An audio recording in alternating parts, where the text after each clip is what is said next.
தாய் தன்னுடைய புருஷனை இழந்த வலியை மறந்து பிள்ளைக்காக தன்னை அர்ப்பணம் செய்கிறார்.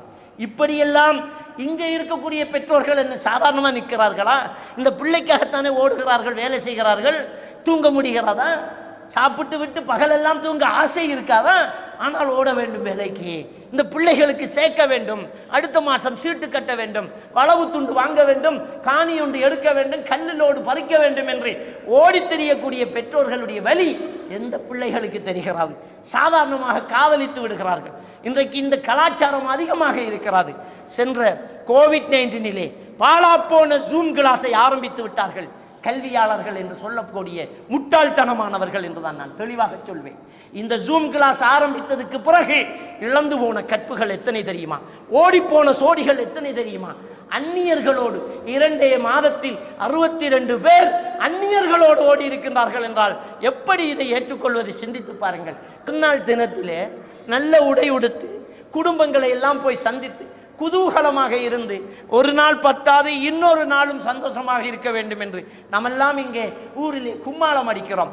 ஆனால் வெளிநாட்டிலே இருக்கக்கூடியவர்கள் 99% பெருநாள் தொழுகையோடு உடுப்பை கலட்டிவிட்டு அழுது படுக்கிறார்கள். யாரோடு பேச, எந்த உறவை சந்திக்க, எங்க போய் சமைத்து சாப்பிட, யாரோடு நிற்க, எந்த தெருவில் நிற்க, எந்த உறவை பார்க்க எதுவுமே இல்லை. அந்த அறைதான். அந்த ரூமிலே போய் குப்புற விழுந்தால் அன்று முழுக்க அழுதே அவர்களுடைய காலங்களை கழிக்கிறார்கள். எதற்காக? இந்த பிள்ளைகள் நல்லா இருக்க வேண்டும் என்பதற்காக அந்த பெற்றோர்கள் அங்கு கஷ்டப்படுகிறார்கள். தாய்மார்கள் இந்த பிள்ளைகள் நல்லா வளர வேண்டும், ரோட்டிலே நிற்க வேண்டாம், சோல் கீழே விழுந்துடக்கூடாது, இடுப்பு தெரிய உடுக்கக்கூடாது, வெளியிலே ஆண்கள் நடமாட்டம் பார்த்து பார்த்து நடக்க வேண்டும் என்று பக்குவமாக இந்த பிள்ளைகளை வளர்த்து உங்கள் பெற்றோர்களிடம் நல்ல முறையில் நடந்து கொள்ளுங்கள் என்று அல்லாஹ் தஆலா சேர்த்து சொல்றார். வஷ்குர்லி, எனக்கு நீங்கள் நன்றி செலுத்துங்கள் என்று அல்லாஹ் தஆலா சொன்னபோது அதுக்கு அடுத்ததாக ஒலி வாலிதைன், நீங்கள் என்ன வஷ்குர்லி ஒலி வாலிதை, உன்னுடைய பெற்றோர்களுக்கும் நன்றி செலுத்துங்கள் அப்படின்னு சொல்கிறான். அப்போ அல்லாஹ்வுக்கு நன்றியோடு நடந்து கொள்ள வேண்டிய ஒரு மனிதன் அல்லாஹ்வுக்கு அடுத்தபடி பெற்றோர்களுக்கு நன்றி உள்ளவர்களாக நடக்க வேண்டும். அல்லாஹ்வுக்கு வணக்கம் செலுத்தக்கூடிய ஒரு மனிதன் பெற்றோர்களிடம் நல்ல முறையிலே நடந்து கொள்ள வேண்டும் என்பதையும் அல்லாஹ் தஆலா சேர்த்தே சொல்வதை இந்த வசனங்களினூடாக நாங்கள் காணக்கூடியதாக இருக்கிறது. பெரும்பாவங்கள், அந்த பெரும்பாவங்களினுடைய அந்த இடத்தை அல்லாஹ்வுடைய தூதர் ஸல்லல்லாஹு அலைஹி வஸல்லம் அவங்க சொல்லும்போது அழித்து விடக்கூடிய சபுல் மூபிகாத், அல்லாஹ்வுக்கு இணை வைத்தல் என்று அல்லாஹ் தஆலா முதல்ல சொல்லி காட்டிட்டான். அதுக்கு அடுத்ததாக அல்லாஹ் தஆலா சொல்லும்போது பெற்றோர்களுக்கு நோவினை செய்தல் என்பதையும் அல்லாஹ் தஆலா சேர்த்து சொல்கின்றான். அப்போ அல்லாஹ்வுக்கு கட்டுப்படுதல், பெற்றோர்களுக்கு கட்டுப்படுதல், அல்லாஹ்வுக்கு நன்றி செலுத்துதல், பெற்றோர்களுக்கு நன்றி செலுத்துதல், அல்லாஹ்வை வணங்குதல், பெற்றோர்களிடம் நல்ல முறையில் நடந்து கொள்ளுதல், பெரும்பாவங்கள் அல்லாஹ்வுக்கு இணை வைத்தல், அதே மாதிரி பெற்றோர்களுக்கு நோவினை செய்தல் என்பதையும் சேர்த்து சொல்கிறான். நபிகள் நாயகம் ஸல்லல்லாஹு அலைஹி வஸல்லம் அவர்களிடத்திலே ஒரு நபித்தோழர் வந்து, யா ரசூலல்லாஹ், அல்லாஹ் ரசூலுக்கு அடுத்தபடி இந்த உலகத்தில் தோழமை வைத்துக் கொள்வது மிக முக்கியமான உறவு யாருக்கு என்று கேட்டபோதே உன்னுடைய தாய்க்கு என்று சொன்னார்கள். அடுத்து யாருக்கு யா ரசூலல்லாஹ் என்று கேட்டபோது உன் தாய்க்கு என்றார்கள்.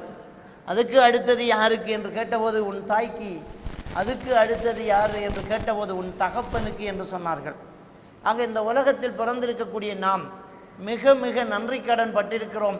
நம்மை ஒன்றுமில்லாமல் இருந்து படைத்து நம்மை திசுவாக்கி உடல் உறுப்புகளை தீர்மானித்து இந்த உலகத்தில் மனிதனாக பிறக்க வைத்து நமக்கு ஈமான் இஸ்லாத்தை தந்து இந்த உலகத்தில் வாழ்வழித்து வளங்களை எல்லாம் நமக்கு அள்ளித்தந்த அந்த அல்லாஹ்வுக்கு நாம் நன்றி செலுத்துவோம்.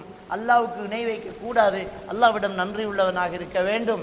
அடுத்து அல்லாஹ் படைத்தாலும் அதை கருவிலே வைத்து நமக்காக சிரமப்பட்டு நமக்காக வலி பொறுத்து நமக்காக உழைத்து வியர்வை சிந்து நமக்காக சிந்தித்து நித்திரை முழித்து நமக்காகவே கஷ்டப்பட்டு நம்மை பெற்று வாழ வலித்து நாம் நல்லா இருக்க வேண்டும் என்று வாழ்த்தி நாம் உழைத்ததை எல்லாம் நமக்கே தந்துவிட்டு அவர்கள் சேர்த்து வைத்த சொத்துக்களை எல்லாம் நமக்கே வாரிசுகளாக அதை விட்டு நாம் நல்லா இருக்கிறோம் என்கிற மன திருப்தியோடு மறைந்துவிட ஆசைப்படுகிறார்களே, அந்த பெற்றோர்களுக்கு நாம் அடுத்து கண்ணியம் கொடுக்க வேண்டும். சூரத்துல் லுக்மான் என்கிற அந்த அத்தியாயத்திலே உங்களுடைய பெற்றோர்கள் அல்லாஹ்வுக்கு இணை வைக்கக்கூடியவர்களாக இருந்தாலும் அல்லாஹ்வுக்கு இணை வைக்கக்கூடிய விஷயத்தில் உங்களை ஏவினால் கட்டுப்பட வேண்டாம், மற்றும்படி அவர்களிடம் நல்ல முறையில் நடந்து கொள்ளுங்கள் என்று அல்லாஹ்வுக்கு சுப்ஹானஹு வ தஆலா சொல்லி காட்டுகிறான். அல்லாஹ்வுக்கு இணை வைத்தல் மிகப்பெரிய பாவம். உன்னுடைய பெற்றோர் அல்லாஹ்வுக்கு எனக்கு இணை வைத்தால் நான் அவனை பார்த்து கொள்கிறேன், உன்னை பெற்றெடுத்த தாயும் தந்தையும் நல்ல முறையில் நடந்து கொள் என்றுதான் அல்லாஹ்வுக்கு சுப்ஹானஹு வ தஆலா நமக்கு சொல்லி காட்டுகிறான். அன்புக்குரிய அருமை சகோதரர்களே, இந்த பெற்றோர்களுடைய மதிப்பு தெரியாமல் இன்றைக்கு இருக்கக்கூடிய இளவட்டுக்கள் அவர்களுடைய நடவடிக்கைகளை மாற்றி அமைத்து கொண்டிருப்பது கண்ணூடாக காணக்கூடியதாக இருக்கிறது.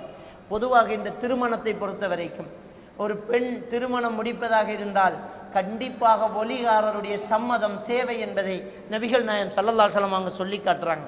அர்-ரிஜாலு கவ்வாமூன அலன் நிஸா, ஆண்கள் தான் பெண்களை நிர்வாகம் செய்வார்கள் என்று அல்லாஹ் தஆலா சொல்லி காட்டுகிறான். அந்த அடிப்படையில் ஒரு பெண் படித்து பட்டம் பெற்ற பெரிய மேதாவியாக இருந்தாலும் படிக்காத தன்னுடைய தகப்பன் பட்டிக்காடாக இருந்தாலும் அந்த பட்டிக்காடு முடிவெடுத்தால் தான் அவளுடைய வாழ்க்கை தீர்மானிக்கப்படும் என்பது ஷரியாவின் சட்டம்.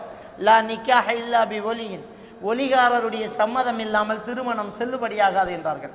எனவே ஒலிகாரரை விட்டுவிட்டு ஒரு பெண் தனக்கு இஷ்டப்பட்ட ஒருத்தன் கைபிடித்து வாழ தொடங்கிவிட்டால் அது திருமணம் அல்ல, விபச்சாரம் என்பதை நாங்கள் எல்லாம் புரிந்து கொள்ள வேண்டும். கண்டிப்பாக ஒரு பெண்ணுக்கு ஒரு ஒலிகாரர் சம்மதிக்க வேண்டும், அஜ்னபி மஹரமி உறவு பேண வேண்டும். ஒரு பெண் திருமணம் முடிக்கும் போது அந்த பெண்ணினுடைய ஒலிகாரர் தான் அந்த மாப்பிள்ளையை தீர்மானித்து முடிவு கட்டக்கூடியவராக இருப்பார். ஆனால் ஒரு பெண்ணுடைய சம்மதம் இல்லாமல் அவளுக்கு மனம் வெறுக்கக்கூடிய ஒரு மாப்பிள்ளையை திருமணம் முடித்து கொடுத்தாலும் அது செல்லுபடியாகாது என்பது நபி வழி. நபிகள் நாயகம் ஸல்லல்லாஹு அலைஹி வஸல்லம் அவர்களிடத்தில் ஒரு பெண்மணி வந்து, யா ரசூலல்லாஹ், என் தகப்பன் எனக்கு ஒரு திருமணம் முடித்து தந்து விட்டார், எனக்கு அதில் இஷ்டமில்லை, என்னுடைய சட்டம் என்ன என்று கேட்டபோது, நீங்கள் அந்த மணமகனை விவாகரத்து செய்யலாம், அதை விட்டு விலகி விடலாம் அப்படி என்பதை நபிகள் நாயகம் ஸல்லல்லாஹு அலைஹி வஸல்லம் அவர்கள் சொன்னார்கள். அந்த பெண் சொன்னார்கள், நான் அவரோடு வாழ்ந்து கொள்கிறேன், பெண்களுடைய உரிமை என்ன என்று தெரிந்து கொள்ளத்தான் கேள்வி கேட்டேன் என்று அந்த பெண்மணி சொன்ன செய்தி முஸ்லிம் கிரந்தத்திலே பதிவாயிருக்கிறது. எனவே ஒரு பெண்ணுடைய சம்மதம் இல்லாமல் திணிக்கவும் கூடாது, ஒரு பெண் தன்னுடைய சொந்த சம்மதத்தில் வாழவும் முடியாது, அதுக்கு ஒலிகாரருடைய சம்மதம் வேண்டும். எனவே இன்றைய இந்த திருமணங்களில் இந்த விஷயங்கள் புறக்கணிக்கப்படக்கூடிய விஷயத்தை நாங்கள் அவதானிக்கக்கூடியதாக இருக்கிறது. அப்போ திருமணம் என்பதை ஒரு பெற்றோர் முடிவெடுத்து அந்த பிள்ளைக்கு வாழ்வு கொடுக்க வேண்டும்.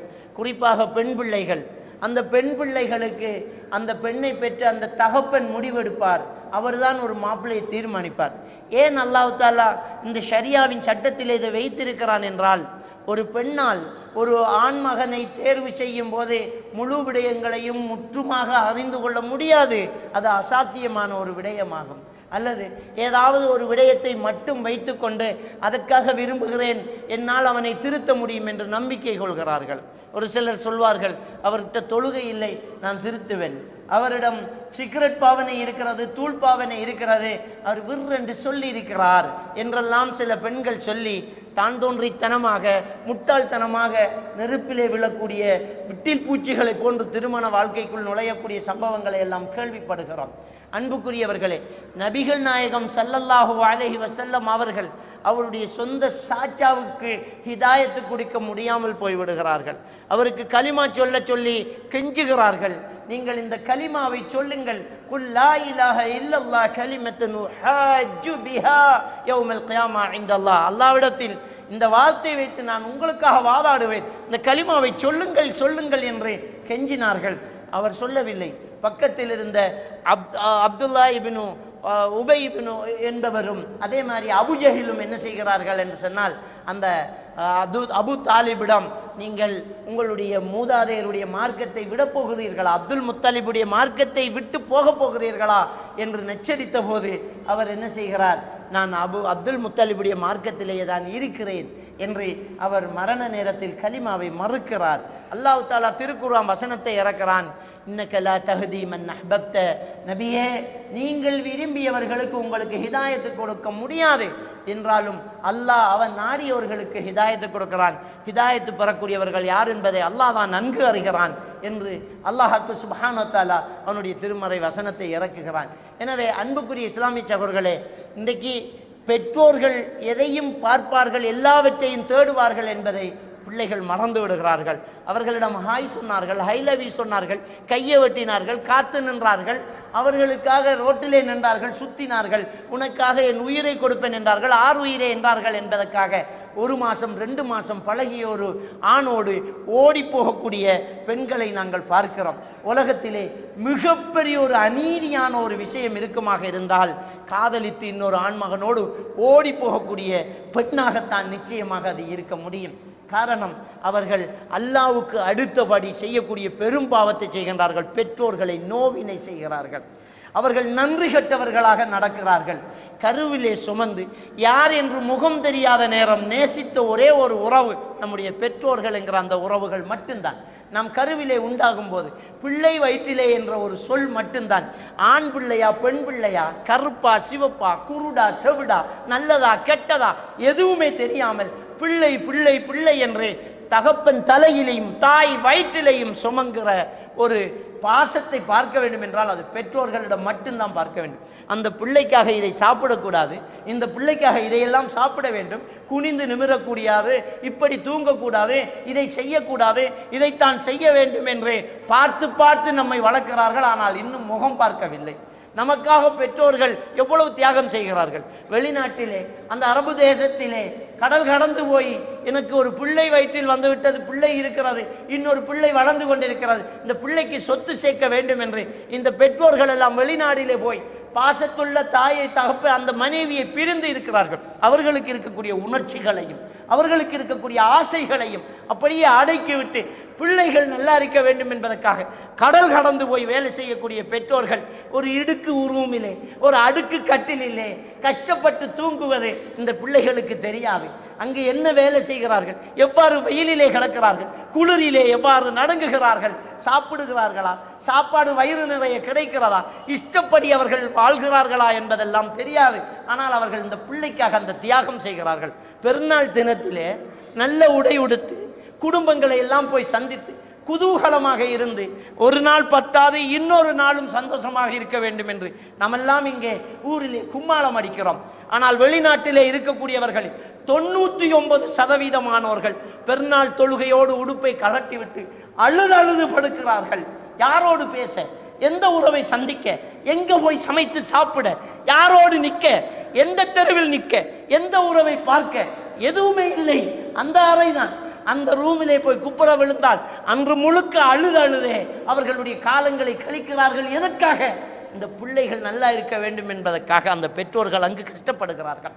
தாய்மார்கள் இந்த பிள்ளைகள் நல்லா வளர வேண்டும், ரோட்டிலே நிற்க வேண்டாம், சோல் கீழே விழுந்துடக்கூடாது, இடுப்பு தெரிய உடுக்கக்கூடாது, வெளியிலே ஆண்கள் நடமாட்டம் பார்த்து பார்த்து நடக்க வேண்டும் என்று பக்குவமாக இந்த பிள்ளைகளை வளர்த்து தாய் தன்னுடைய புருஷனை இழந்த வலியை மறந்து பிள்ளைக்காக தன்னை அர்ப்பணம் செய்கிறார். இப்படியெல்லாம் இங்கே இருக்கக்கூடிய பெற்றோர்கள் என்ன சாதாரணமாக நிற்கிறார்களா? இந்த பிள்ளைக்காகத்தானே ஓடுகிறார்கள், வேலை செய்கிறார்கள். தூங்க முடிகிறதா? சாப்பிட்டு விட்டு பகலெல்லாம் தூங்க ஆசை இருக்காதா? ஆனால் ஓட வேண்டும் வேலைக்கு, இந்த பிள்ளைகளுக்கு சேர்க்க வேண்டும், அடுத்த மாதம் சீட்டு கட்ட வேண்டும், வளவு துண்டு வாங்க வேண்டும், காணி ஒன்று எடுக்க வேண்டும், கல்லிலோடு பறிக்க வேண்டும் என்று ஓடி தெரியக்கூடிய பெற்றோர்களுடைய வலி எந்த பிள்ளைகளுக்கு தெரிகிறது? சாதாரணமாக காதலித்து விடுகிறார்கள். இன்றைக்கு இந்த கலாச்சாரம் அதிகமாக இருக்கிறது. சென்ற கோவிட்-19 பாழாப்போன ஜூம் கிளாஸை ஆரம்பித்து விட்டார்கள். கல்வியாளர்கள் என்று சொல்லக்கூடிய முட்டாள்தனமானவர்கள் என்றுதான் நான் தெளிவாக சொல்வேன். இந்த ஜூம் கிளாஸ் ஆரம்பித்ததுக்கு பிறகு இழந்து போன கற்புகள் எத்தனை தெரியுமா? ஓடிப்போன சோடிகள் எத்தனை தெரியுமா? அந்நியர்களோடு 2 மாதத்தில் 62 பேர் அந்நியர்களோடு ஓடி இருக்கின்றார்கள் என்றால் எப்படி இதை ஏற்றுக்கொள்வதை சிந்தித்து பாருங்கள். காவியர்களாகவே மாறி போனவர்கள் எத்தனை பேர் தெரியுமா?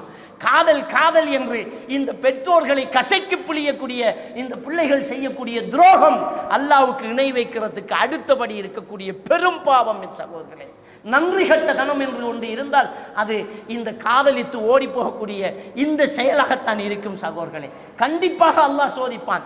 இந்த உலகத்திலே அல்லாஹ் அவர்களை தண்டிப்பான், வாழ்க்கையில் சீரழித்து வைப்பான். பெரும்பாலும் அப்படித்தான் நடக்கும். பெற்றோர்கள் அழுகால பெற்றோர்களுடைய மனம் வேதனைப்படப்பட எவனோடு ஓடி போகிறார்கள். நல்லவனோ கெட்டவனோ அது மறுபுறம் இருக்கட்டும். எவனாவது ஒருவனோடு ஒரு பெண் ஓடி போகிறாள் என்றால், எவனாவது ஒருவன் ஒரு பெண்ணை கைப்பிடித்து இழுத்து கொண்டு போகிறான் என்றால் அவன் எவ்வளவு பெரிய துரோகம் செய்கிறான். அந்த ஆண்மகன் அந்த பெண்ணின் பெற்றோர்களுக்கும் சேர்த்து துரோகம் செய்கிறான். அவன் டபுள் துரோகியாக இருக்கிறான். இன்னொரு பெண்ணை எடுத்துக்கொண்டு ஓடுகிறான் என்றால் எவ்வளவு பெரிய துரோகம், எவ்வளவு மனிதனுடைய பலி. ஆணை பெற்ற பெற்றோர்களுக்கு ஆசை இருக்காதா? அந்த பிள்ளையை நான் நின்று திருமணம் முடித்து, நாங்கள் நின்று ஒலிமா கொடுத்து, நாங்கள் இந்த கல்யாணத்தை நடத்தி வைக்க வேண்டும் என்ற ஆசை அவர்களுக்கு இருக்காதா? உங்களுக்கு பொத்தி பொத்தி வளர்த்து கலர் தெரியாத நேரத்தில் உங்களுக்கு கலர் தேடிய கடைகடையா அலைந்த அந்த பெற்றோர்களுக்கு உனக்கு ஒரு மணமகனை பார்த்து தர தெரியாதா? உனக்கு ஆயிப்போன உனக்கு துப்புரவு செய்த அந்த கைகளால் உனக்கு ஒரு நல்ல மணமகனை தேடித்தர முடியாதா? உனக்காகவே வாழக்கூடிய அந்த பெற்றோர்கள் என்ன உன்னை நடுக்காட்டில் விட்டு விடுவார்களா? நல்ல மாப்பிள்ளை தேடித்தர மாட்டார்களா? பெற்றோர்களை எல்லாம் தூக்கி தள்ளிவிட்டு, தூக்கி எறிந்து விட்டு என்ன செய்கிறார்கள்? எவனோட ஓடி போகிறார்கள். எவ்வளவு காலம் பழகி ஓடுகிறார்கள்? 1 மாசம் 2 மாசம் பழகினோம் ஓடி விடுகிறார்கள். 6 மாசம் பழகினோம் ஓடி விடுகிறார்கள். புரிந்துகொள், உன் தாய் கருவில் சுமந்திருந்ததே 10 மாசம் பெண்ணே. உன்னை கருவில் வைத்திருந்ததே 10 மாசம். அதை விட குறைவான காலம் நேசித்து விட்டு நீ ஓட பார்க்கிறாய். 1 வருஷம் 2 வருஷம் என்றால் பார்த்துக்கொள். உனக்கு 18 வயசு என்றால் 19 வருஷம் நேசிக்கிறார்கள் உன் பெற்றோர்கள். வயிற்றில் 1 வருஷம் உன்னை நேசிக்க தொடங்கினார்கள். இவ்வளவு நேசித்து உன்னை அள்ளி வளர்த்த அந்த பெற்றோர்கள் நீ எப்படி பிறந்தாலும் ஏற்றிருப்பார்கள். நீ கண்டறியாதவனாக பிறந்தாலும், கால்கை ஊனமுட்டவனாக பிறந்தாலும், மூளை வளர்ச்சியற்றவராக பிறந்திருந்தாலும், அசிங்கமாக பிறந்தாலும், அரைகுறை அறிவோடு பிறந்திருந்தாலும், உன்னை பொத்தி பொத்தி வளர்த்து உனக்காக தன் வாழ்க்கையை அர்ப்பணம் செய்வார்கள் உன் பெற்றோர்கள். ஆனால் நீ ஓடி போகிறாய ஒருவன் உன்னை விட ஒரு அழகியை கண்டால் உன்னை கைவிட்டு விடுவான். உன்னில் ஏதாவது குறையை தந்தால் காலிக்கோட்டிலே போய் நின்று விடுவான். உன்னை விட இன்னொருவனோடு டச் வந்தால் 2ஆம் தாரமாக இன்னொருத்தியோடு தொடர் வைத்துக் கொள்வான். எல்லோருக்கும் பப்பாட்டிகள், பாம்பாட்டிக்கும் பப்பாட்டி என்று சொல்வதை போன்று இருக்கிறது. எல்லோருக்கும் பெண் தொடர்பு. சொன்னால் நாங்கள் காதலிச்சு கல்யாணம் முடிச்சோம், 10 வருஷம் காதலிச்சோம், 2 வருஷம் காதலிச்சோம், இப்ப எனக்கு அநியாயம் பண்ணிட்டேன் நீ சொல்றியே, இது அல்லாஹ் உனக்கு தர்ற தண்டனை. உன்னை எவ்வளவு நாளா காதலிச்சாங்க உன் பெற்றோர்கள். ஒரே இரவில் தூக்கி எறிந்து விட்டு ஓடினாயே. இந்த சமுதாயத்தில் தலை நிமிர்ந்து நடக்க முடியாமல் தலை குனிகிற உன் பெற்றோரை நினைத்து பார்த்தாயா? உன் குடும்பத்துக்குள் நுழைய முடியாமல் கட்டுப்பட்ட உன் தாயின் நிலைமை கொஞ்சம் சிந்திச்சு பார்த்தாயா? உன்னுடைய இந்த அசம்பந்த போக்கால், உன்னுடைய இந்த கேடுகட்ட செயலால் உன் சகோதரிகளுக்கு மாப்பிள்ளை எடுக்க முடியாது, அதை கொஞ்சம் பார்த்தையா? உன் அண்ணனுக்கும் தம்பிக்கும் கேட்டு வைத்த கல்யாணமே அலைந்து போகிறதை யோசிச்சு பார்த்தாயா? மானம் கெட்டு போய் அந்த சமூகம் ஒதுக்கி வைக்கப்பட்ட குடும்பமாக மாறிவிட்டதே, அதையாவது யோசிச்சு பார்த்தையா? யாரை பற்றியும் சிந்திக்காத ஒரு சுயநலவாதி இந்த காதலித்து ஓடி போகக்கூடியவர்கள், யாரை பற்றியும் சிந்திக்காத சுயநலவாதிகள், கேடுகட்டவர்கள், அல்லாஹ்வுடைய சாபம் அவர்களுக்கு இருக்கும். கண்டிப்பாக இந்த பெற்றோர்கள் அழுத அழுகை, அந்த பெற்றோர்கள் விட்ட அந்த முதல் நாள் விட்ட சாபம் மன்னித்து சேர்த்து அவர்கள் விடுவார்கள். சாபம் உன்னை சுற்றி கொண்டிருக்கும். நபிகள் நாயகம் ஸல்லல்லாஹு அலைஹி வஸல்லம் அவர்கள் சொன்னார்கள், நீ எதையாவது சாபமிட்டால் அந்த சாபம் வானம் வரை ஏறும், வெளியேற வழி இருக்காது, பூமியை நோக்கி திரும்பும், வெளியேற வழி இருக்காது, வலதால் இடதால் சுற்றும், வெளியேற வழி இருக்காது. நீ சபித்தவன் யாரோ அதனிடம் போகும், அதற்கு அது தகுதி உள்ளதாக இருந்தால் அதனிடம் சேரும், தகுதி இல்லை என்றால் சாபமிட்டவனை வந்து சேரும். இது நபிகள் நாயகம் ஸல்லல்லாஹு அலைஹி வஸல்லம் அவர்கள் சொன்னது. ஒரு பெற்றோர் ஓடிப்போன ஒரு பிள்ளையை அந்த முதல் நாள் திட்டும் போது கண்டிப்பாக அது சாபத்துக்கு தகுதியான ஒரு பிள்ளைதான், சாபத்துக்கு தகுதியான ஒரு பிள்ளைதான். அன்புக்குரியவர்களே, அந்த சாபம் கண்டிப்பாக நம்மை வாட்டும், அந்த சாபம் கண்டிப்பாக வாழ்க்கையை ஆட்டும். அன்றைக்கு இல்லாமட்டாலும் நல்லா இருக்கிறோம், ஓடி போனவர் நல்லா வச்சிருக்கிறார் என்று நீ அங்கலாய்த்துக் கொள்ளலாம், சந்தோஷப்படலாம். சாவதுக்குள் ஒரு நாள் இந்த உலகத்தில் அந்த வலியை நீ அறிவாய், சாவதுக்குள் ஒரு நாள் அந்த வலியை நீ அறிவாய். அந்த பெற்றோர்கள் கண்ட வலியை, அந்த வேதனையில் கொஞ்சத்தையாவது நீ நிச்சயமாக அறிவாய். அவ்வளவு சாபம் கடுமையானது. அல்லாஹ்வுடைய தூதர் சாபம் விடாது, வலா தலாஅனு ஷையன், எதையும் சபிக்காதீர்கள், சாபம் பொல்லாதது என்று நபிகள் நாயகம் ஸல்லல்லாஹு அலைஹி வஸல்லம் அவர்கள் சொன்னார்களே, அந்த சாபம் பொல்லாதது. எந்த பெற்றோராக இருந்தாலும் அந்த முதல் நாள் சாபம் விட்டுத்தான் தீருவார்கள். அதுக்கு பிறகு கண்ணீர் வடிப்பார்கள். ஒரு 4 நாள் போனால் சேர்த்து விடுவார்கள். என்ன செய்ய, ஊர்ல நடக்காதா என்று தனக்குத்தானே சமாதானம் சொல்லிக் கொள்வார்கள். சிலர் வெக்கத்தில் ஊரை விட்டு வெளியூர் ஓடி விடுவார்கள். தலை நிமிர்ந்து நடக்க மாட்டார்கள். ஜமாத் தொழுகை முடிந்ததுக்கு பிறகு பள்ளிக்கு போவார்கள். சந்தியிலே நின்று பேசுவதை நிறுத்தி விடுவார்கள்.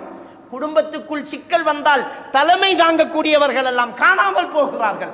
இந்த பிள்ளைகள் செய்யக்கூடிய வேலையினால், இந்த பிள்ளைகளுடைய இந்த காரியத்தினால், அன்புக்குரிய அருமை சகோதரர்களே சகோதரிகளே, இந்த காதல் என்பது இந்த ஜூம் கிளாஸ் ஆரம்பித்ததுக்கு பிறகு கடுமையாக போய்விட்டது. முதல் முக்கியமான காரணம் இந்த போன். இந்த போன் இந்த பிள்ளைகள கையில கொடுக்கப்பட்டது. படிப்பு படிப்பு என்று இந்த பிள்ளைகளுக்கு போன் கொடுக்கப்பட்டது. படிப்பை தவிர மற்றதெல்லாம் நடக்கிறது. நிறைய பெற்றோர்கள் போன் பண்ணுகிறார்கள். இன்னைக்கும் ஒருத்தர் போன் பண்றார். பிள்ளை போனை கேட்காள், இல்லைண்டா தன்னைத்தானே மாய்த்து கொள்வேன், சூசைட் பண்ணுவேன் என்று சொல்றா. என்ன செய்ய அசரத்தன்னு கேட்க, சாவட்டும். நான் அவருக்கு சொன்ன பதில், சாவட்டும், பயப்படாதீர்கள். அல்லாஹ் தஆலா திருக்குர்ஆனில் சொல்லி காட்டுறான், லய்யுஅஹிருல்லாஹு நஃப்ஸன் இதா ஜாஅ அஜலுஹா. எந்த ஒரு ஆத்மாவுக்கும் அதனுடைய உரிய நேரம் வந்து விட்டால் பிந்தாது. நேரம் பெறாமல் ஒருவர் மலையிலிருந்து குதித்தாலும் சாக மாட்டார். நேரம் வந்து விட்டால் அவர் மகத்துவமாக இருந்தாலும் செத்து போவார். விதி என்பது அதுதான். அல்லாஹ் தஆலா திருக்குர்ஆனிலே சொல்லிவிட்டான். சூரா அல் ஹதீத் 22வது வசனம், மா அஸாப மின் முஸீபத்தின் ஃபில் அர்தி வலா ஃபீ அன்ஃபுஸிக்கும். இந்த உலகத்திலும் உங்களிலும் நடக்கக்கூடிய ஒவ்வொரு பிரச்சனைகளும் இல்லா ஃபீ கிதாபி மின் கப்லி அன் நபராஹா, உங்களை எல்லாம் படைப்பதற்கு முன்னால் அது எழுதிவிட்டது, எழுதிவிட்டான் என்று அல்லாஹ் தஆலா சொல்லி காட்டி விட்டான். சாக வேண்டும் என்று நஞ்சு குடிப்பவன் பிழைக்கிறான், வாழ வேண்டும் என்று மருந்து குடிக்கிறவன் சாகிறான். அதுதான் விதி, அதுதான் விதி. உன் பிள்ளை மிரட்டுறான், நான் சாவேன், சாவு, செத்துப்போ. நீ இன்னொருத்தனை காதலித்து மானம் இழந்து மார்க்கத்தை இழந்து போவதை விட செத்துப்போ. போனை கொடுக்காதீர்கள். உங்க பிள்ளைகள்கிட்ட போனை குடிக்காதீங்க. போனை கொடுத்து தான் படிச்சு பட்டம் பெறுவார் என்றால் பட்டிக்காடாய் கற்போடு இருக்கட்டும். பட்டம் பெற்று கற்பிழந்து போவதை விட சிந்தித்து பாருங்க. எதுக்கு போன் கொடுக்கிறோம்? இந்த பொம்பளை பிள்ளைகள்கிட்ட போன், ஆண்ட்ராய்ட் போன், பெரிய போன்கள், டச் போன்கள், ஐபோன்கள் இந்த பிள்ளைகள்கிட்ட கொடுக்க. பேரண்ட்ஸ், நீங்களும் உங்களுக்கு தேவையில்லாத நேரங்கள் அந்த போனை பயன்படுத்தாதீங்க. இந்த போனால நடக்கக்கூடிய அனாச்சாரங்கள் அதிகமாக இருக்குது. முஸ்லிம்கள் பொத்தாது, முஸ்லிம் அல்லாதவர்களோடு ஓடி போகக்கூடியவர்கள் எத்தனை பேர். அல்லாஹ் தஆலா மார்க்கமாக நமக்கு சொல்லக்கூடிய விஷயங்களை நாம் எடுக்கிறோம் இல்லையே. சூரா அல் மாயிதா 51வது வசனம், அல்லாஹ்க்கு சுப்ஹானஹு வ தஆலா சொல்லி காட்டுறான், யா அய்யுஹல்லதீன ஆமனு லா தத்தஹிதுல் யஹூத வன் நஸாரா அவுலியா. ஈமான் கொண்டவர்களே, யூதர்களையும் கிறிஸ்தவர்களையும் உங்களுடைய நேசகர்களாக, உங்களுடைய முன்னுதாரணங்களாக நீங்கள் எடுத்துக்கொள்ள வேண்டாம். யாரை இன்றைக்கு பின்பற்றுறான்?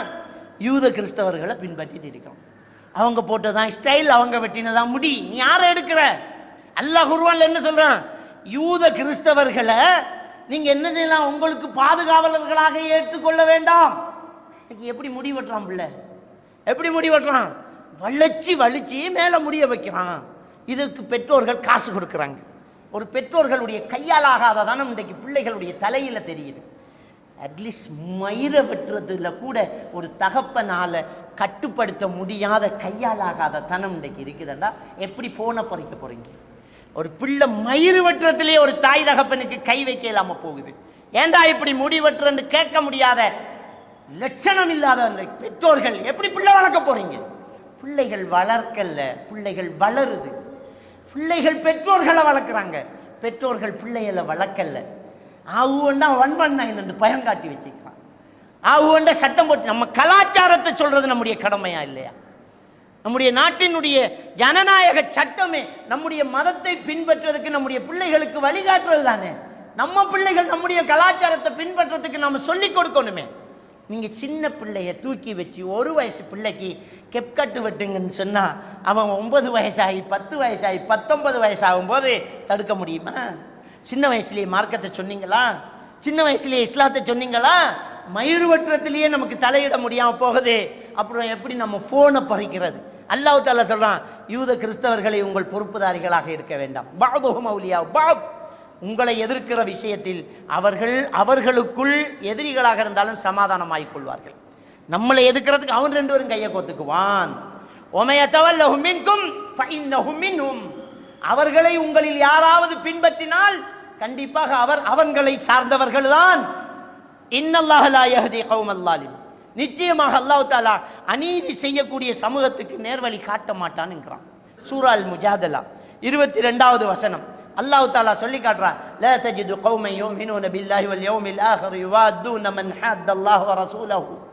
அல்லாஹ் தஆலா சொல்லி காட்டுறான், நபியே, அல்லாஹ்வையும் அல்லாஹ்வுடைய தூதரையும் மறுமை நாள் அல்லாஹ்வையும் மறுமை நாளை ஈமான் கொண்டவர்களை, அல்லாஹ்வையும் அல்லாஹ்வுடைய தூதரையும் ஏற்றுக்கொள்ளாதவர்களை நேசிக்கக்கூடியவர்களாக நீ காண மாட்டாய் என்கிறான். அல்லாஹ் கண்டிப்பா நடக்காது. அல்லாஹ்வையும் மறுமை நாளை ஈமான் கொண்ட அந்த மூமின்கள் அல்லாஹ்வையும் அல்லாஹ்வுடைய தூதரையும் ஏற்றுக்கொள்ளாதவர்களை நேசிக்கக்கூடியவர்களாக சத்தியமா நீ காண மாட்டேங்க அல்லாஹ். அப்ப நேசிச்சா அவன் மூமினா? நீ காவிரை நேசிட்டு இருக்கிறான். ஒரு நடிகர் தோளை கை போட்டோன்னே ரொம்ப பெருமையா நினைக்கிறா. ஒரு நடிகரோட நின்றுட்டோம்னு சொன்னா அது பெரியதா போகுது.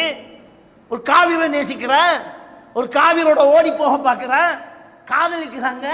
எனக்கு ஒரு கேர்ள் ஃப்ரெண்டுக்கு சூப்பர் ஃபிகர்ங்கிறான். பார்த்தா காவிர் அல்லாஹ்வையும் அல்லாஹ்வுடைய தூதரையும் நேசிக்காதவர்கள். காவிர் என்றால் அல்லாஹ்வையும் அல்லாஹ்வுடைய தூதரையும் ஏற்றுக்கொள்ளாதவர்கள். அல்லாஹ்வையும் அல்லாஹ்வுடைய தூதரையும் ஏற்றுக்கொள்ளாதவர்களை அல்லாஹ்வையும் அல்லாஹ்வுடைய தூதரை ஏற்றுக்கொண்டவர் நேசிப்பானா? நம்ம உயிருக்கு விட மேலா மதிக்கிறதான் அல்லாஹ். அல்லாஹ்வையும் அல்லாஹ்வுடைய தூதரையும் உயிரை விட மேலா மதிக்கிறோமே. உயிரை விட மேலா மதிக்கிறவரை ஏற்றுக்கொள்ளாதவரை நாம எப்படி மதிக்கிறது? உங்க பாப்பா உமாவை நடு ரோட்டில் வச்சு திட்டினவனை கூப்பிட்டு விருந்து கொடுப்பீங்களா? கணக்கு தேவை. உன் பொண்டாட்டி ஒருத்தன் திட்டுறான், நீ உசுருக்கு உசுரா நேசிக்கிற உன் மனைவியை ஒருத்தன் திட்டுறான், உன் பொண்டாட்டியை வேசிங்கிறான். மாமா சாண்டு தோலை கை போடுவியா? நீ தோலை கை போட்டா என்ன சொல்லுவான் உன் பொண்டாட்டி? நீ தான் பிளான் பண்ணிக்க, நீ அவனை சேர்ந்தவன் தான், அப்போ நீ என்ன திட்டினதுக்கு சமந்தான்னு சொல்லுவாளா இல்லையா? அல்லாஹ் ரசூலை ஏற்றுக்கொள்ளலை, நீ கூப்பிட்டு தலைக்கு மேலே வச்சா அப்போ நீ அல்லாஹ் ரசூலை நேசிக்கல தானே? அப்போ ஒரே வசத்தில் அல்லாஹ் தாலா சொல்லிட்டான். என்ன சொல்லிட்டான்? நபியே, அல்லாஹ்வையும் மறுமை நாளை ஈமான் கொண்டவர்களை அல்லாஹ்வையும் அல்லாஹ்வுடைய தூதரையும் வெறுக்கக்கூடியவர்களை நேசிக்கக்கூடியவர்களாக நீங்கள் பெற்றுக்கொள்ள மாட்டீர்கள். ஒலவ் கானு ஆபாஹும், அவர்கள் பெற்றோர்களாக இருந்தாலும் மனசுக்குள்ள நேசிக்க மாட்டார்கள். அவ் அபுனாஹும், பிள்ளைகளாக இருந்தாலும் மனசுக்கு நேசிக்க மாட்டார்கள். அவ் இஹ்வானஹும், சகோதரர்களாக இருந்தாலும் மனசில் இடம் இருக்காது. அவ் அஷீரத்தஹும், நெருங்கின உறவினர்களாக மாமா மாமி மச்சியாக இருந்தாலும் இஞ்ச இடம் இருக்காது. நல்ல முறையில் நடந்துக்கும். அல்லாஹ்வையும் அல்லாஹ்வுடைய தூதரை ஏற்றுக்கொள்ளாதவர்களுக்கு ஆபத்துக்கு உதவும், ஏமாற்ற மாட்டோம், பொய் சொல்ல மாட்டோம், புராடு பண்ண மாட்டோம், உதவி கேட்டால் உதவி கொடுப்போம். செஞ்சோமா இல்லையா? சுனாமியில் அந்நிய ஜாதிகளுடைய ஜனாசாக்களை போய் எடுத்து அடக்கம் பண்ணினோம். வெள்ளப்பிரளயம் வந்தால் முதல்ல நம்ம கொண்டு போய் சமைச்சு கொடுத்தோம். அனர்த்தம் வந்தால் நம்மளே ஓடிப்போ உதவி செஞ்சோம், கை கொடுத்தோம். மனிதன் என்ற அடிப்படையில் உதவி செய்வோம். ஆனால் மனசுக்குள்ளே தூக்கி வைக்கிறதுக்கு அல்லாஹ்வை நேசிக்கணும், அவர் அல்லாஹ்வுடைய தூதரை நேசிக்கணும். அதுதான் ஈமான். அப்படிங்கிற விஷயத்தை சூரா அல் முஜாதலா 22வது வசனத்தில் சொல்றான். சூரத்துல் பக்ரா 220வது வசனத்தை எடுத்து பாருங்க. வலா தன்கிஹுல் முஷ்ரிகாத் ஹத்தா யுமின் வலா அமத்து முஃமினத்துன் கைரும் மின் முஷ்ரிகா வலவ் அஅஜபத்கும். அல்லாஹ் தஆலா சொல்றான், முஷ்ரிக்கான பெண்களை திருமணம் முடிக்க வேண்டாம். அல்லாஹ்வுக்கு இணை வைக்கக்கூடிய பெண்களை நீங்கள் திருமணம் முடிக்க வேண்டாம்.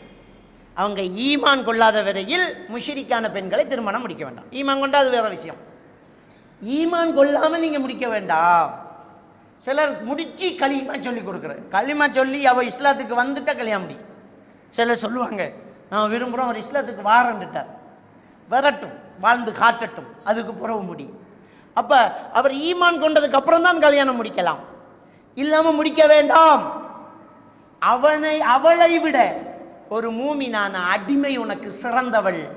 அவள் ஒலவ் அஜபத்கும், உன்னை ஆச்சரியப்படுத்தும் அழகு தேவதையாக இருந்தாலும் சரி, உன்னை ரொம்ப பிரமிக்க வைக்கக்கூடிய ஒரு அழகான ஒரு ஆளாக இருந்தாலும், அந்தஸ்து கூடின ஆளாக இருந்தாலும், அவளை விட ஒரு அடிமை மூமின் சிறந்தது உனக்கு. தொடர்ந்து அல்லாஹ் தஆலா சொல்றான், வலா துன்கிஹுல் முஷ்ரிகீன், பெண்களே முஷ்ரிக்கான அல்லாஹ்வுக்கு இணை வைக்கக்கூடிய ஆண்களை நீங்கள் திருமணம் முடிக்க வேண்டாம். வலா அப்துல் முஃமினுன் கைரும் மின் முஷ்ரிக், அதை விட ஒரு மூமினான அடிமை உங்களுக்கு சிறந்தது. வலவ் அஅஜபக்கும், உங்களை ஆச்சரியப்படுத்தும் அழகர்களாக அவர்கள் இருந்தாலும் சரி, உங்களை பிரமிக்க வைக்கக்கூடிய அளவுக்கு அவங்க இருந்தாலும் சரி, முடியாது, கல்யாணம் முடிக்கக்கூடாதுங்கிறான். அப்போ இதெல்லாம் எங்கே பார்க்கப்படுது? யாரோட ஓடி போறா இவன்? அப்போ அந்நியர்களோட ஓடி போறான், அந்நியர்களை லவ் பண்றாங்கிறான், ஃபேஸ்புக் ஃப்ரெண்டான், வாட்ஸ்அப் ஃப்ரெண்டான். இதுல கல்யாணம் முடிச்சாக்களுக்கு வேற ஃப்ரெண்டு, கல்யாணம் முடிச்சதுக்கு பிறகு அது என்ன ஃப்ரெண்ட்ஷிப், அது புருஷன் அது வேற, இது ஃப்ரெண்ட்ஷிப். அந்த ஃப்ரெண்ட்ஷிப்ல என்ன இருக்கான்? மார்க்கம் சொல்லி கொடுக்குற ஃப்ரெண்ட்ஷிப். ஹதீஸ் கேட்ட ஹதீஸ் சொல்லி கொடுப்பாங்களாம். என்ன மார்க்கம் கேட்ட, அவனுக்கு ஒரு ஆம்பளை மௌலவி இல்லையா? சில மௌலவிமார்கள் பெண்களுக்கு தனி நம்பர்ல 12 மணிக்கும் கால் பண்ணி மார்க் ஹதீஸ் பேசுறாங்களாம். அல்லாஹ் தஆலா சூரா அல் அஹ்ஸாப் 32வது வசனத்துல சொல்லிட்டார், வலா தக்தஅன பில் கவுல், குலைந்து குலைந்து பெண்களை அந்நியர்களோடு பேசாதீர்கள், அந்நியர்களோடு பேச வேண்டாம். அப்படி பேசினால் எவனுடைய உள்ளத்தில் அந்த காமம் என்கிற நோய் இருக்கிறதோ அவன் உன்னை ரசிக்க தொடங்குவான். வகுல்ன கவுல மஅரூஃபா, பேசக்கூடிய ஒரு வாய்ப்பு சந்தர்ப்பம் வந்துட்டு அப்படின்னு சொன்னால் ஒரே பேச்சாக பேச்சு முடிச்சிருங்கிறாங்க. கொள் வருது, பாப்பா இருக்காரா? பாப்பா இல்லை, அவ்வளோதான். நீங்கள் யார்? உனக்கு எதுக்கு? எங்கேருந்து பேசுகிறீங்க? இதெல்லாம் உனக்கு எதுக்கு? அப்புறம் பேசுங்க. எங்கேயோ கேட்ட குரல் மாதிரி இருக்கு, இதெல்லாம் உனக்கு தேவையா? பேசாத. வகுல்ன கவுல மஅரூஃபா, தேவையான விஷயத்தை மட்டும் தெளிவாக பேசிட்டு வச்சுடு. ஒரு வியாபாரம் பண்ணுற நீ வியாபாரமா பேசினா வியாபாரத்தோட முடிச்சுடு. அப்புறம் நீங்க எந்த ஊர், எப்படி போவீங்க, இதை எப்படி எடுத்துட்டு போவீங்க, எப்படி சமைக்க போறீங்க, இதெல்லாம் உனக்கு தேவையா? ஆணோ பெண்ணோ, அந்நியர்களோடு மௌலவியாக இருந்தாலும் சரி, மௌனவியாவாக இருந்தாலும் சரி, நீ எப்படி பேசிட்டு இருப்ப? அப்ப காதல்ங்கிறது ஒரு சப்ஜெக்ட், கல்யாணம் முடிச்சவங்களுக்கு பாய் ஃப்ரெண்டு கேர்ள் ஃப்ரெண்டு இன்னொரு சப்ஜெக்ட். இதெல்லாமே இன்றைக்கு ஒரு பெரிய ஒரு சாபக்கேடாக போயிட்டு இருக்குது. மானங்கட்ட ஒரு வேலை நடந்துகிட்டு இருக்குது. அன்புக்குரிய இஸ்லாமிய சகோதரர்களே, இன்னைக்கு நடக்கக்கூடிய பெரிய பாவம், போதை வஸ்தை விட வேகமாக போயிட்டு இருக்கக்கூடிய ஒரு பாவம் என்னென்றால், அஜ்னபி மஹரமி உறவு பேணப்படாம அந்நிய ஆண்களோடு பெண்களும் அந்நிய பெண்களோடு ஆண்களும் தொடர்பு வைத்துக்கொண்டு, அது முஸ்லீமா இருந்தாலும் சரி முஸ்லீம் அல்லாதவர்களாக இருந்தாலும் சரி, நீ எப்படி பேசுவ, எப்படி தொடர்பு வைப்ப, எப்படி மனசுக்குள்ள வைப்ப, எப்படி நீ நேசிப்ப, உன் பொண்டாட்டிக்கு வச்சிருக்கிற இடத்த நீ எப்படி இன்னொருத்திக்கு வைப்ப, உன் புருஷனுக்கு வச்சிருக்கிற இடத்துல எப்படி இன்னொருத்தனை வைப்ப? முடியாது. எப்படி அந்த நேசம் பெறும்? நாங்களே போனை வச்சுக்கிட்டு நோண்டி, நான் பிள்ளைகிட்ட எப்படி போனை இல்லைன்னு சொல்லுவேன். போனை கேட்டு பிள்ளை அடம் பிடிக்கும், போனை தான் பப்ளிக்கா கேட்க, நான் லவ் பண்ற பிள்ளைன்னு தெரிஞ்சு போனை கொடுக்குறோமே, அவன் சத்தியம் பண்ணுவான், வல்லாஹி அல்லாஹ் மீதானையா அவனை விட்டுட்டாங்கம்பா. சத்தியத்தை நம்புறியா நீ? இந்த பிள்ளைகள் சொல்லக்கூடிய சத்தியத்தை நம்புறியா நீ?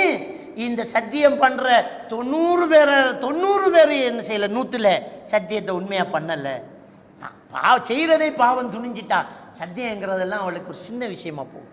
எல்லாம் மேல சத்தியம் பண்ணிக்கிட்டே அவனோட தொடர்பா இருப்பான். விட்டேன்னு நம்பி போனை திரும்ப கொடுக்குற, அந்த போனை கொடுத்துட்டேன்டா அது கெட்ட நீ, அவ்வளவுதான்.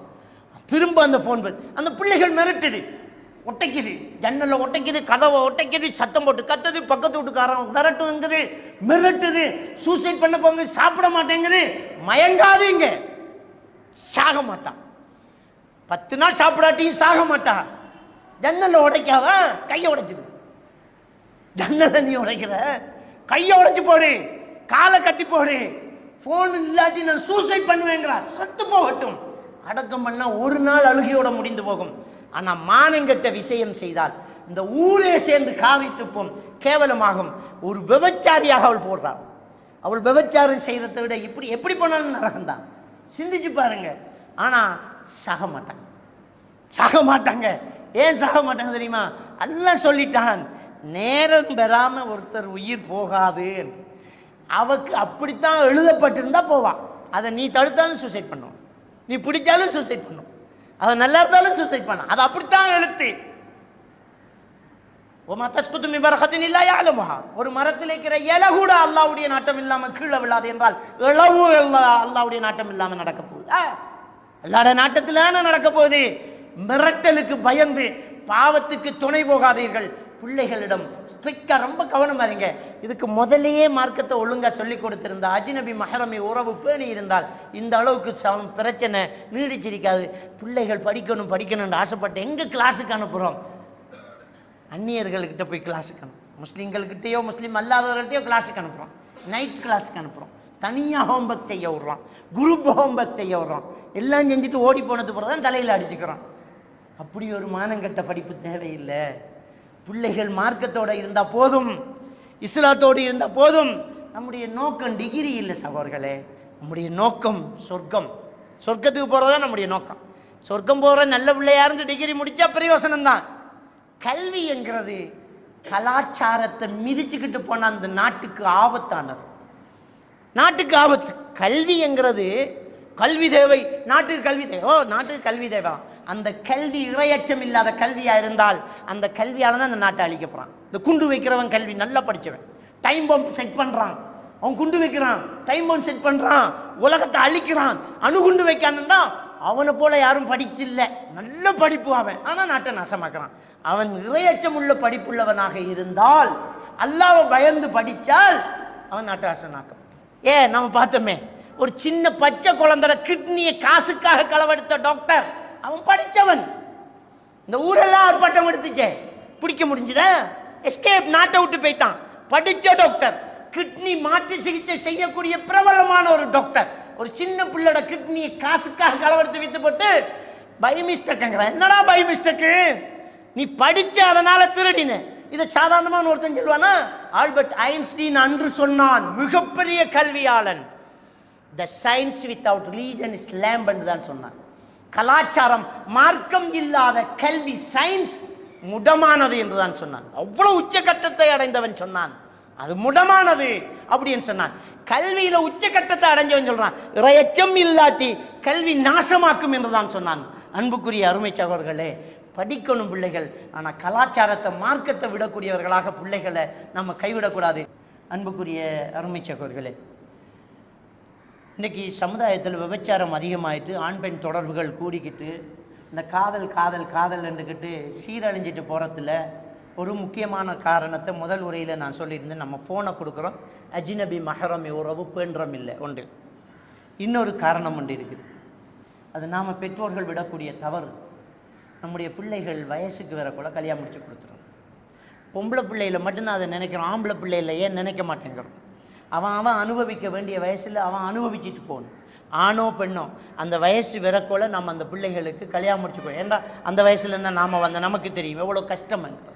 அந்த பிள்ளைகளுக்கு அந்த வயசில் கல்யாணத்தை முடிச்சு கொடுத்தால், கல்யாணம் இலேசானால் விபச்சாரம் நடக்காது. எங்கே திருமணம் கஷ்டமாகுதோ அங்கே விபச்சாரம் நடக்கும். சீதன கொடுமை அதிகமாகிட்டு இருந்தால் என்ன செய்வான்? கல்யாணம் முடிச்சுக்கணும், 4 தங்கச்சிக்கு வீடு கட்டணும், அவன் உழைச்சி 30 வயசாகும், அவனால் முடியாது, அதனால் தப்பு பண்ணுவான். எனவே கல்யாணத்தை சிம்பிளாக்கி ரொம்ப இலகுவாக நாம் நம்முடைய பிள்ளைகளுக்கு நல்ல அந்த வயசுலேயே, திருமண வயசுலேயே திருமணத்தை முடித்து கொடுத்துட்டோம் என்றால் பாவங்கள் குறைவாகும். அடுத்தது, ஆரோக்கியமான குழந்தைகள் கிடைக்கும். ஆரோக்கியமான ஒரு வயது முதிர்ந்தவருக்கு குழந்தை வளர்க்குறத விட இளமையானவர் குழந்தை வளர்க்கும் போது அந்த குழந்தை ஆரோக்கியமாக வளருது. நான் சயின்டிஃபிக்கலாக பேசலை, சைக்காலஜிக்கலாக பேசுகிறேன். ஒரு இளமையில் உள்ளவன் ஒரு குழந்தையை பெற்றெடுக்கிறான் என்றால் அந்த பிள்ளையை அவன் வளர்க்குற விதமும் ஒரு முதியவர் வளர்க்குறதுக்கும் வித்தியாசம். பிள்ளையோட பெற்றோர் ஓடுவார், என் பிள்ளையோட நானும் ஓடுவேன். ஆனால் நான் வயசு போனவனாக இருந்தால் கொஞ்ச நேரத்தில் களைத்து போவேன்.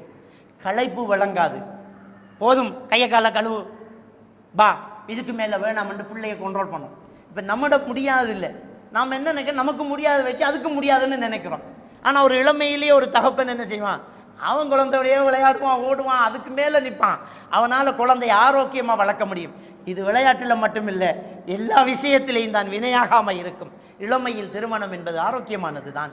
அது உளவியல் ரீதியாக பிள்ளைகளை நல்ல ஒரு விஷயத்தில் கொண்டு வந்து சேர்க்கக்கூடியது தான். எனவே இளமையில் நம்முடைய பிள்ளைகளுக்கு திருமணத்தை நாம் முடித்து கொடுக்கிறது இந்த பாவங்கள் நடக்காமல் இருக்கிறதுக்கு முக்கியமான ஒரு காரணமாக அமையும். எல்லாம் இந்த காணொளி உங்களின் உள்ளத்தில் தாக்கத்தை ஏற்படுத்தி இருந்தால், இது போன்ற காணொளிகளை தொடர்ச்சியாக நீங்கள் பெற்றுக்கொள்வதற்கு மறக்காமல் சேனலை சப்ஸ்கிரைப் செய்து கொள்ளுங்கள். இது ஒரு நிலையான தர்மம் என்பதால் பிறருக்கும் காணொளிகளை பரிந்துரை செய்யுங்கள்.